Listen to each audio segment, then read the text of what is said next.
মানুষগুলো জাহান্নামী, আমেরিকার মানুষ জাহান্নামী, শিক্ষিত মানুষরাও জাহান্নামী, অশিক্ষিত মানুষ জাহান্নামী, আলেম ওলামারাও জাহান্নামী।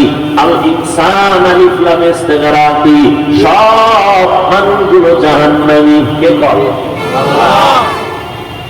জবাব দিয়ে আল্লাহ। এমনিতেই আওয়াজ রাস্তার পাশে কি যে এক মুসিবত।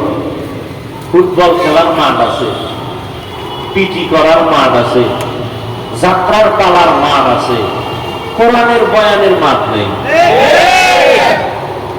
ঠিক কি গালি দিলেন কারে? কোথায় যে ঠিকটা বললেন, তার উপরে ফালাইলেন ঠিক? সরকারের উপরে। সরকারের দোষ কি? এটা কোন এলাকা বলেন?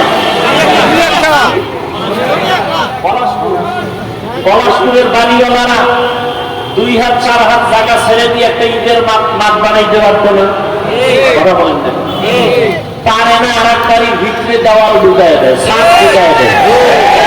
সরকারের গালি দেন কেন? নিজের দোষ দেখেন না কেন? এরপর সরকারেরও কিছু দায় আছে না নেই? আপনাদেরও অন্তর থাকতে হবে। সবাই সম্মিলিত ভাবে একটু ছাড় দিলে হয়ে যাবে। গাড়ি নিয়ে ঢোকার রাস্তা নেই, একজনে সাইডে দিচ্ছে, আরেকজনে বাঁকের তেরোয়ের ভিতরে বল পাকা করে দিচ্ছে, ওখানে গিয়ে আর বোঝানো যায় না। কিছু বলতে যাবেন, হামলার উপরে মামলা। এইগুলো আমাদের হালাত। একটু জবাব দিয়ে, আওয়াজ দিয়ে কি বলতেছেন শুনি না। ওদিকে আওয়াজ, এদিকে আওয়াজ। কি বলতেছিলাম আমি ভুলে গেছি।